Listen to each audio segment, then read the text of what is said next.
Well, I decided to push on and get as far as I could today with this project. I'm going to spare you all the boring details like cutting and getting the hangers off.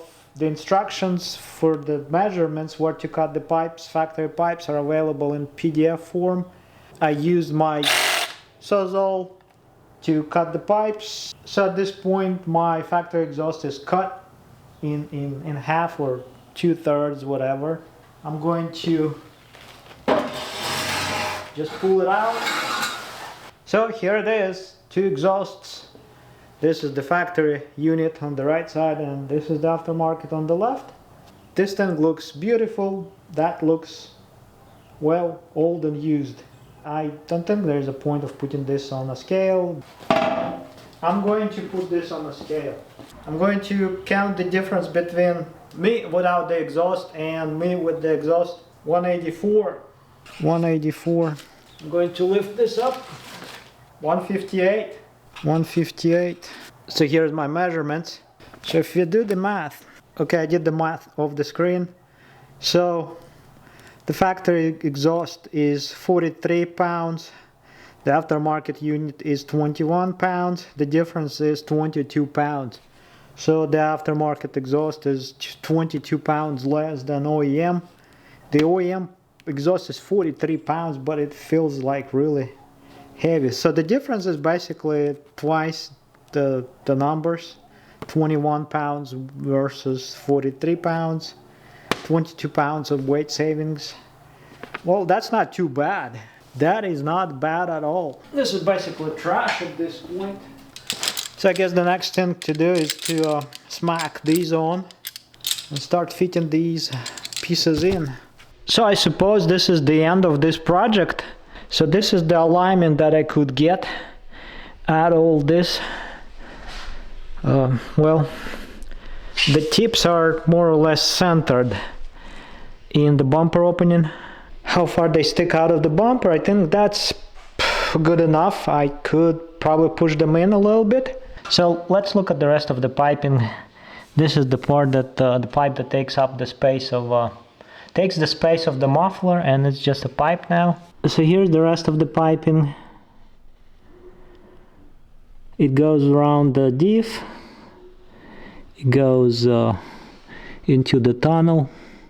There is another clamp, and this is the clamps that join the OEM piping with the catalytic converters to the aftermarket. So they are, I installed them the same direction.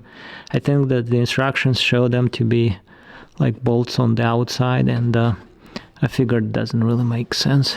In any case, that's what it looks like. The clearances are good, I say. The only problem was, like I said, this cross brace. I'm not pointing at it, it's this one here. This one. But the rest of this is okay. So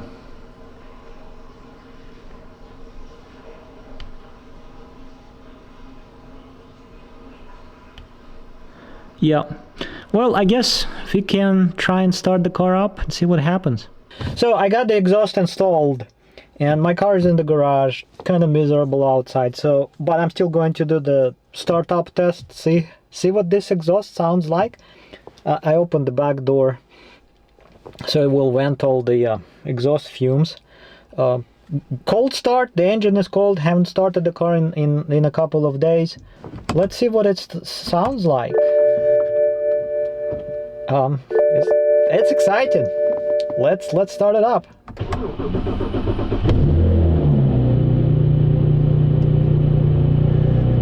So I'm inside of the car. The windows are all up.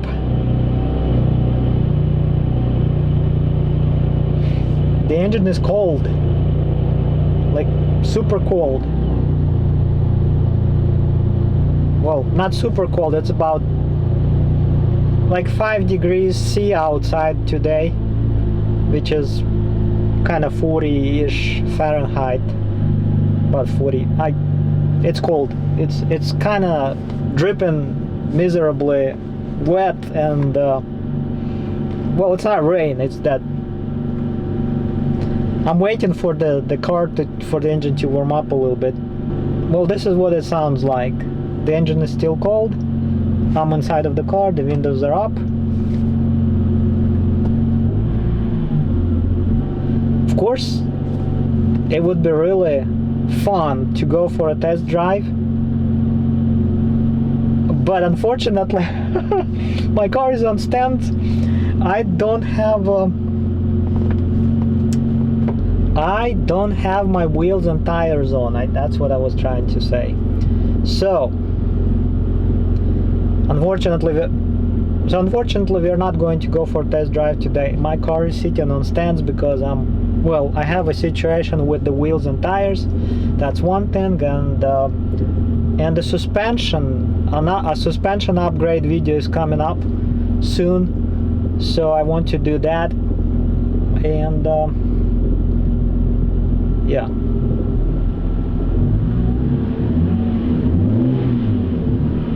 Well, I guess let's give it a few revs. Like I said, I'm not going to, like I said in the beginning of this, I don't want to rev the engine crazy because there is no point. We'll do that when we get the proper weather, I guess. We will go for a test drive and give it redline it and such. That's what you do when you drive BMW with the manual transmission. We will drive around, have fun, and I guess I will and we will see what it sounds like when the car is driven. But at this point,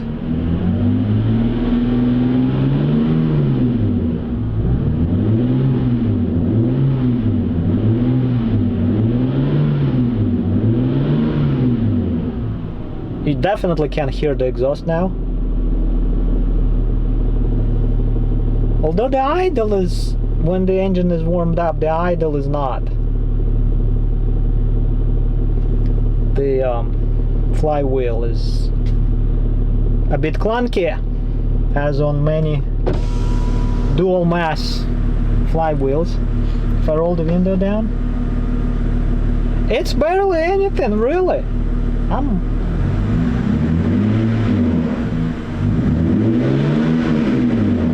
Yeah, there is a sound. There is a sound now compared to what the factory setup was with the muffler. So that's about 2. That's around 3,000 RPMs.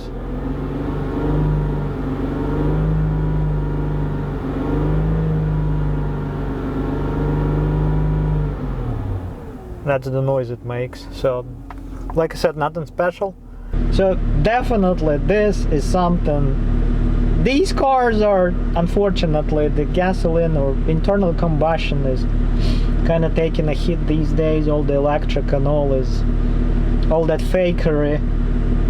Yeah, some people can say they are fast and such, mainly in a straight line.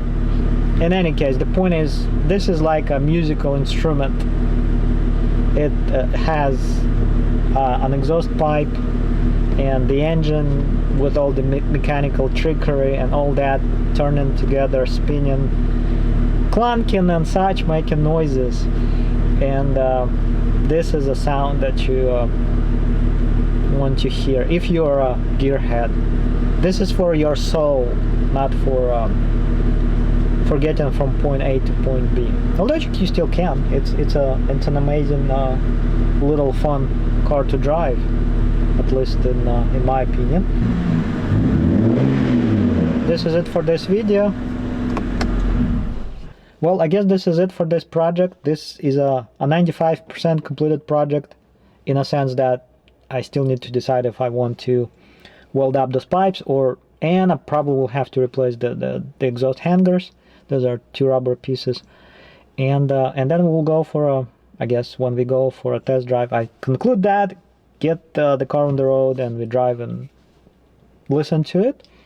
I guess that will be 100% the conclusion of this project, but for now it is what it is. This is it for now. Thanks for watching, and I will see you later. See ya.